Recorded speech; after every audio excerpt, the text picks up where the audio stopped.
Hello everyone, ఇలాంటి videos మీకు ముందుగా కావాలి అనుకుంటే మా ఛానల్ని సబ్స్క్రైబ్ చేసుకొని పక్కనే ఉన్న బెల్ ఐకాన్ని క్లిక్ చేయండి. అప్కమింగ్ రివ్యూలోకి వెళ్ళిపోదాం. చంద్రిక గుణ నిజస్వరూపాన్ని తెలుసుకుంటుంది. కానీ ఎలా? చంద్రికకి హెల్త్ బాగోక హాస్పిటల్కి వస్తే అదే హాస్పిటల్కి గుణ కూడా వస్తాడు. ఆ రోజు ప్రేమ్ బైక్లో కావాలనే ఒక కెమికల్ని కలిపింది గుణానే అని, ఆ కెమికల్ కలిపే ప్రాసెస్లో గుణ చేతికి దెబ్బ తగిలింది అని చంద్రిక తెలుసుకుంటుంది. అండ్ వీడియో రికార్డ్ కూడా చేస్తుంది. ఆ విషయాన్ని గుణ చూసేసి చంద్రిక వెంట పడతాడు. చంద్రిక పాపం తప్పించుకొని పరుగు పరుగున ఇంకా అలా పరిగెడుతూ ఉంటే తన కార్తో చంద్రికకి యాక్సిడెంట్ చేసేస్తాడు ప్రేమ్ విషయంలో గుణ. ఎస్, ఇప్పుడు నాకు పూర్తిగా అడ్డు తొలగిపోయింది. ప్రేమ్ని చంపాలనుకుంది నేనే అనే అతి పెద్ద నిజం సమాధైపోయింది. ఇప్పుడు తను చచ్చుంటుంది అని హ్యాపీగా అక్కడి నుండి వెళ్ళిపోతాడు గుణ. కానీ దేవుడి దయవల్ల అటుగా ఒక పెద్ద ఆయన వెళ్ళడంతో చంద్రికకి విపరీతంగా బ్లీడింగ్ అవ్వడం అండ్ తన తలకి అతి పెద్ద గాయం అవ్వడం చూసి ఒక్కసారిగా షాక్లో ఉండిపోతారు. మై గాడ్, ఏమైంది ఈమె, ఎవరి అమ్మాయి, పాపం ఏమైంది ఈవిడికి అని చెప్పి ఇంకా అలా తనైతే తన కార్లో హాస్పిటల్కి తీసుకువెళ్తారు. తీసుకువెళ్ళి జాయిన్ చేయాలనుకుంటారు. ఈ అమ్మాయి వాళ్ళెవరు, అసలు ఏం చేయాలని చెప్పి మొత్తం చూస్తూ ఉంటే తన పర్సులో ఫోన్లో హర్షవర్ధన్ అయ్యగారు అని చెప్పి రాసుంటుంది. వెంటనే హర్షవర్ధన్కి కాల్ చేస్తారు. హలో, ఏంటి చంద్రిక ఇలా కాల్ చేసావు అని అంటారు. సార్, నా పేరు రామయ్య, నేను హాస్పిటల్ నుండి ఫోన్ చేశాను. ఇదిగో ఇక్కడ ఈవిడికి యాక్సిడెంట్ జరిగింది, నేనే తన్ని కాపాడి ఇక్కడికి తీసుకొచ్చాననేసరికి ఒక్కసారిగా హర్షవర్ధన్ షాక్ అయిపోతాడు. చంద్రిక అని గట్టిగా అరుస్తాడు. వెంటనే రమాదేవి, ప్రేమ్, చామంతి, రోజా అందరూ ఉలిక్కిపడి హాల్లోకి వస్తారు. ఏమైంది, ఏమైంది హర్ష అని అడుగుతారు. రమాదేవి, చంద్రికకి యాక్సిడెంట్ అయిందంట, తన హాస్పిటల్లో ఉందంట, వెంటనే వెళ్ళాలి అని చెప్పి ఇంకా పాపం పరుగున బయలుదేరుతారు. హర్షవర్ధన్ ఒక్కసారిగా చంద్రికకి యాక్సిడెంట్ అయిందని ప్రేమ్ అండ్ చామంతి కూడా చాలా బాధపడతారు. వెంటనే ఇంకా హాస్పిటల్కి అయితే రీచ్ అవుతారు. వాళ్ళతో పాటు రమాదేవి కూడా వస్తుంది. యాక్సిడెంట్లో అది పైకి పోయినా బాగుండేదేమో, నాకు కాస్త హాయిగా ఉండేది అని మనసులో అనుకుంటూనే హాస్పిటల్కి రీచ్ అవుతుంది రమాదేవి. ఇంకా ట్రీట్మెంట్ అయితే జరుగుతుంది. చంద్రిక అని కన్నీళ్ళు పెట్టుకుంటారు పాపం హర్షవర్ధన్. సార్, మీరేనా రామయ్య? థ్యాంక్ యూ అండి, మీరు చంద్రికని కాపాడి మాకు చాలా చాలా పెద్ద హెల్ప్ చేశారు అని అంటారు. ఇంతకీ యాక్సిడెంట్ ఎలా జరిగింది అని అడుగుతారు ప్రేమ్. తను నడుచుకుంటూ వెళ్తూ ఉంటే ఒక కార్ వచ్చి సడన్గా గుద్దేసింది, అందుకే నేను వెంటనే తీసుకొచ్చాను కాబట్టి తన ప్రాణాలు కాపాడగలిగాం, లేకపోతే ఆవిడ పైకి వెళ్ళిపోయేవారు అని అంటారు. Thank you so much sir అని ఇంకా చామంతి విషయంలో చంద్రిక విషయంలో థ్యాంక్స్ చెప్తారు హర్షవర్ధన్. ఇంకా అలా చంద్రికకి స్పృహ వచ్చిందని తెలియగానే అందరూ లోపలికి వస్తారు. చంద్రిక, నీకు యాక్సిడెంట్ చేసింది ఎవరు అని అడగగానే నాకు యాక్సిడెంట్ చేసింది గుణ అని నిజాన్ని బయట పెడతారు. చంద్రిక ఒక్కసారిగా ఇంకా షాక్లో ఉండిపోతుంది. నిషా, ఎందుకు ఎందుకు ఇప్పుడు ఈ నిజాన్ని బయటపెట్టిందంటే గుణ ఇదంతా చేశాడా, ఈవిడికి ఏం తెలిసిపోయిందని చెప్పి అలా ఉంటుందన్నమాట నిషా. అవునా, గుణానా, అయినా వాడెందుకు నీ విషయంలో యాక్సిడెంట్ చేస్తాడు, అసలు ఏమైంది చంద్రిక అని అడుగుతారు హర్షవర్ధన్. బాబుగారు, ఒకసారి నా ఫోన్ తీసుకోండి, అందులో వీడియో ఓపెన్ చేసి చూడండి, మీకే అర్థమవుతుంది అని అంటారు. అప్పుడే ఇంకా పోలీస్ కూడా వచ్చేసరికి మీకు యాక్సిడెంట్ అయిందని కంప్లైంట్ ఇచ్చారు, అసలు ఏం జరిగింది అంటే అప్పుడు చెప్తారనమాట. ఇంకా వీడియో చూడగానే ఒక్కసారిగా షాక్ అయిపోతారు. ఎందుకంటే ఆ ప్రేమ్ చావాలని నేనే బాంబ్ కెమికల్ కలిపాను, కానీ అది నా చేయిపై పడింది, నేను ఎప్పటికీ తగ్గను అని మొత్తం ఏదైతే మాట్లాడాడో గుణ అన్ని మాటలు అందులో రికార్డ్ అవుతాయి. ఒక్కసారిగా చూసి హర్షవర్ధన్, ప్రేమ్, చామంతి, ఇన్స్పెక్టర్ అందరూ షాక్లో ఉండిపోతారు.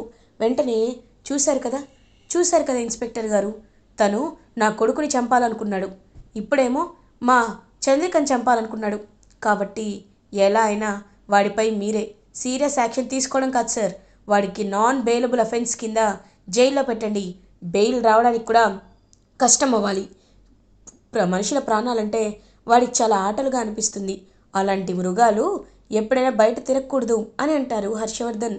తప్పకుండా సార్, ఇప్పుడే వాడు ఎక్కడున్నా పట్టుకొని వాడిని మేము జైల్లో పెడతామని ఇంకా అలా ఇన్స్పెక్టర్ వాళ్ళైతే అక్కడిని వెళ్ళిపోతారు. గుణాని అరెస్ట్ చేయించి జైల్లో అయితే పెడతారు. ఇంకా ఒక్కసారిగా గుణ అరెస్ట్ అయ్యి వెళ్ళిపోయేసరికి నిషా చాలా బాధపడుతుంది. ఛ, గుణ అరెస్ట్ అయ్యాడు, ఇప్పుడు నా ధైర్యం పోయింది. ఇప్పుడు నేనేం చేయాలి? ఈ ప్రెగ్నెన్సీ విషయంలో ఇప్పుడు నాకు హెల్ప్ చేసేవాళ్ళు ఎవరు లేరే అని చెప్పి చాలా బాధపడుతుంది నిషా. అలా ఇంకా చంద్రికని డిశ్చార్జ్ చేసైతే ఇంటికి తీసుకువస్తారు. ఇది ఇలా ఉండగా నైట్ అవుతుంది. చామంతి తన రూమ్లో నిద్రపోతూ ఒక్కసారిగా తనకి రాజమణిహారం అయితే గుర్తొస్తుంది. ఇదేంటి రాజమణిహారం నాకు కనిపించటం లేదు, ఎక్కడుంది రాజమణిహారం అని మొత్తం చూస్తుంది. పాపం ఒక్కసారిగా షాక్ అయిపోతుంది చామంతి. ఎందుకంటే తనకి ఎక్కడ రాజమణిహారం అనేది కనిపించదు. నాకు నాకు కనిపించటం లేదంటే ఎవరు ఎవరు తీసుకున్నారు, ఇది ఎవరు తీసుకున్నారని చెప్పి పాపం మొత్తం వెతుకుతుంది. వెంటనే రోజా దగ్గరికి వెళ్తుంది చామంతి. వెళ్ళి ఒక్కసారిగా ఇంకా అలా రోజా చెంప పగల కొడుతుంది. ఏయ్, ఏం చేస్తున్నావే నువ్వు అని అడుగుతారు. మర్యాదగా రాజమణిహారం ఇవ్వు అని అంటుంది చామంతి.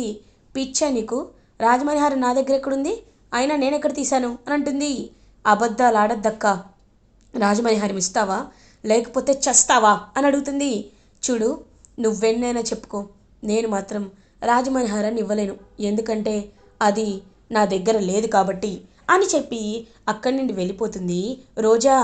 రాజమణిహారాన్ని తీసుకున్న నాటకాలు ఆడుతున్నావు కదూ, ఖచ్చితంగా నీ అంతు చూస్తాను అని చామంతి అక్కడి నుండి వెళ్ళిపోతుంది. ఇది ఇలా ఉండగా మార్నింగ్ అవుతుంది. రోజా అలా ఇంకా రాజమణిహారాన్ని తీసుకొని ఉపేంద్ర దగ్గరికి అయితే బయలుదేరుతుంది. ఉపేంద్రకు ఫోన్ చేసి నీకు కావాల్సింది తీసుకొస్తున్నాను, నాకు కావాల్సిన సాక్ష్యాల్ని రెడీగా ఉంచు అని అంటుంది. తప్పకుండా డమ్మీ యువరాణి గారు, నేను మీకు ఖచ్చితంగా సహాయం చేస్తాను అని అంటారు. సరే వస్తున్నాం అని చెప్పి కారులో బయలుదేరుతుంది. ఇంకా అలా చామంతి కూడా వెనకాలే ఫాలో అవుతుంది. రోజా అది పట్టించుకోదు అనమాట ఆ విషయాన్ని. సో ఈ ఉపేంద్ర దగ్గరికి వెళ్తుంది. 100 కోట్లు హెరైన్ చేసేసావా అని అడుగుతారు. లేదు, కానీ అంతకు మించి విలువైనదే నీకోసం తీసుకొచ్చాను, ఇదిగో రాజమణిహారం అని అంటుంది. ఏంటి రాజమణిహారమా? నా చెవిలో నీకేమైనా పువ్వులు కనబడుతున్నాయా? అయినా రాజమణిహారాన్ని నేను ఎలా నమ్మమంటావు? ఆ రోజు నా చేతిలో నకిలీ రాజమణిహారాన్ని పెట్టి అందరి ముందు నన్ను ఫూల్ని చేసావు. ఇప్పుడు మళ్ళీ నా చెవిలో పూలు పెట్టాలనుకుంటున్నావా అని అంటారు. నేనెందుకు అలా అనుకుంటాను? కావాలంటే టెస్ట్ చేసుకో, ఏ విధమైన టెస్ట్ అయినా చేసుకో, ఏం పర్లేదు అని అంటారు. ఇంక వెంటనే ఆ రాజమణిహారాన్ని అయితే ఎండలో సూర్యకిరణాలకు తగిలేలా పెడతారు. సూర్యకిరణాలు పడి and the 1000 times it will reflect అనమాట. సో రిఫ్లెక్షన్ చూసి చాలా మురిసిపోతాడు ఉపేంద్ర. అదంతా సీక్రెట్గా కిటికీలో నుండి గమనిస్తుంది చామంతి. ఇంక వెంటనే అలా రోజా ఏమో, ఇదిగో ఈ రాజమణిహారాన్ని నీకప్ప చెప్పాలి అంటే ముందు నా సాక్ష్యాలు నాకు ఇవ్వు, తర్వాతే ఈ రాజమణిహారం నీ దగ్గరికి వస్తుంది అని అంటారు. తప్పకుండా తీసుకొస్తానాగు అని ఇంకా అలా తీసుకువెళ్తాడనమాట. కొన్ని డాక్యుమెంట్స్ తీసుకొస్తారు. ఇదిగో ఒకసారి ఇది చూడు, రాజావారు రాణివారు వాళ్ళ మనవరాలు పేరుపైనే వాళ్ళ యావదాస్తిని రాసినట్లు ఇందులో ఉంది.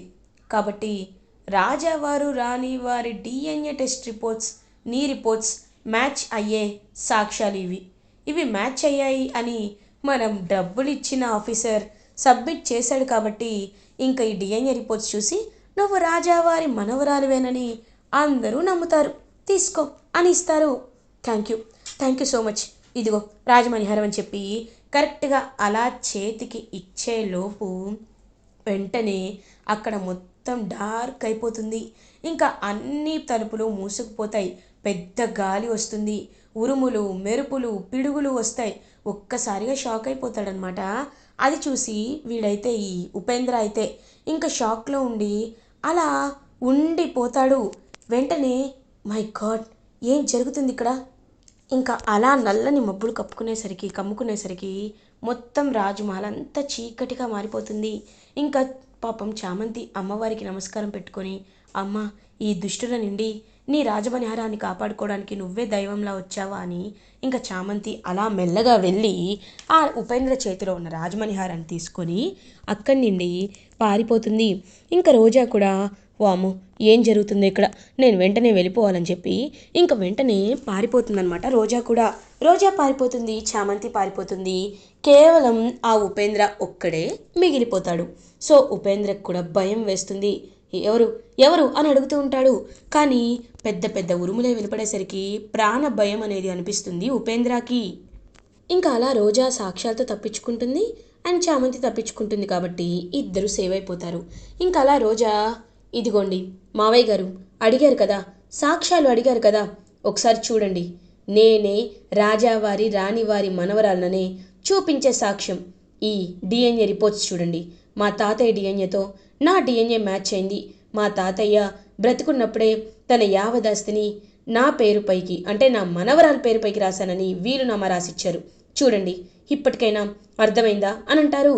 రమాదేవి, అబ్బో రోజా గట్టిదే, బానే సాక్ష్యాలు సేకరించిందిగా అని అనుకుంటారు. ఇంకా అది చూసి మురిసిపోతూ ఉంటాడనమాట అరుణ్.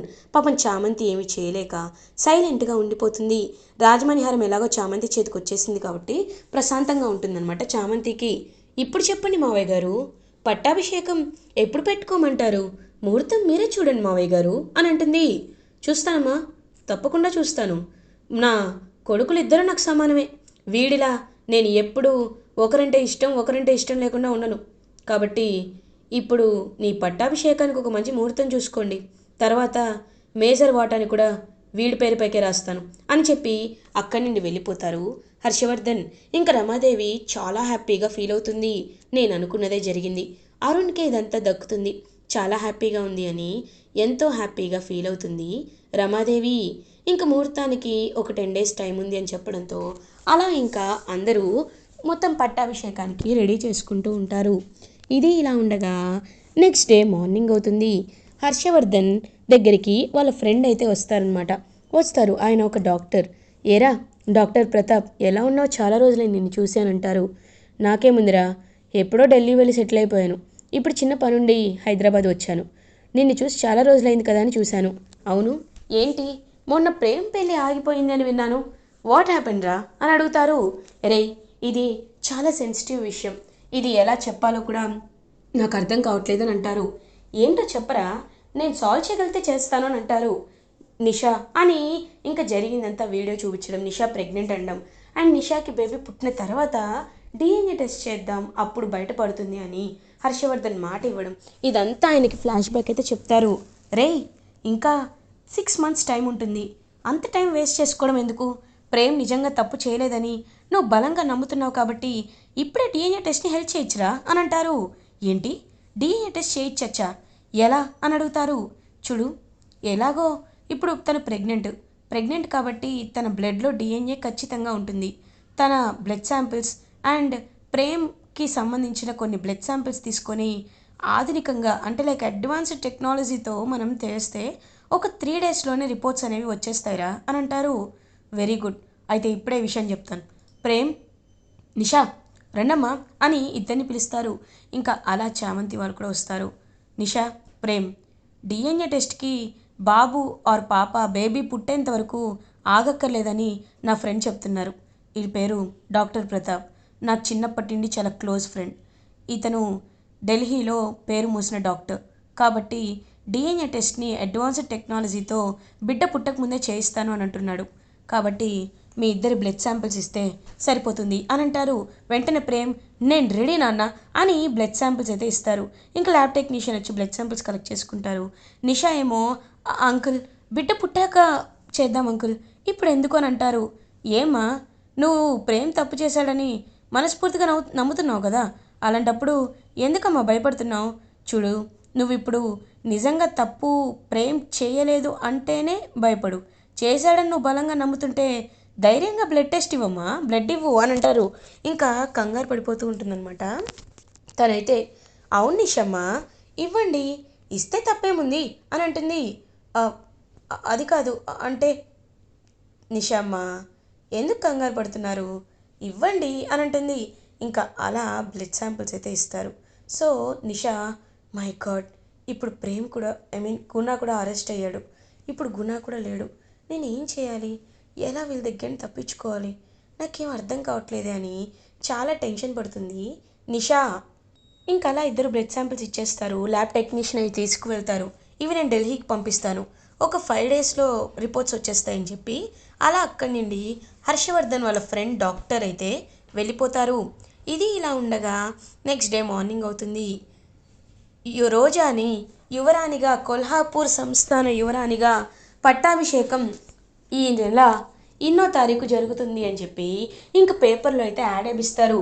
అప్పుడే రామచంద్రయ్య జైల్లో పేపర్ చదువుతూ రోజా యువరాణి అవుతుంది అని తెలిసి ఒక్కసారిగా షాక్ అయిపోతాడు. ఏంటి, ఈ రోజా యువరాణియా? ఇది యువరాణి అవుతుందా? ఛీ, దీని మొహానికి ఇది యువరాణి అవడం ఏంటి? ఒప్పుకోను, నేను ఒప్పుకోను. ఖచ్చితంగా ఏదో జరుగుతుంది. దీన్ని నేను వెంటనే ఆపాలి. ఆ పట్టాభిషేకం జరిగే రోజే నేను ఆపాలని చెప్పి రోజా తాట తీయడానికి రెడీ అయిపోతారనమాట. హ్యాపీగా, కోపంగా, క్రూయల్గా రామచంద్రయ్య. ఇటువైపు రోజా ఇంకా నన్ను అడ్డుకునేవారు ఎవరూ లేరు అని విర్రవీగుతుంది. చామంతి మాత్రం ఎప్పుడెప్పుడు నిషా డిఎన్ఏ టెస్ట్ రిపోర్ట్స్ వస్తాయా, ప్రేమ్ నిజాయితీ ఎప్పుడు బయటపడుతున్నా అని వెయిట్ చేస్తారు. ఇలా ఎపిసోడ్ ఎండ్ అవుతుంది. ఫర్దర్ ఎపిసోడ్ రివ్యూస్ ముందుగా మీకు కావాలి అనుకుంటే మా ఛానల్ని సబ్స్క్రైబ్ చేసుకోండి. Thanks for watching.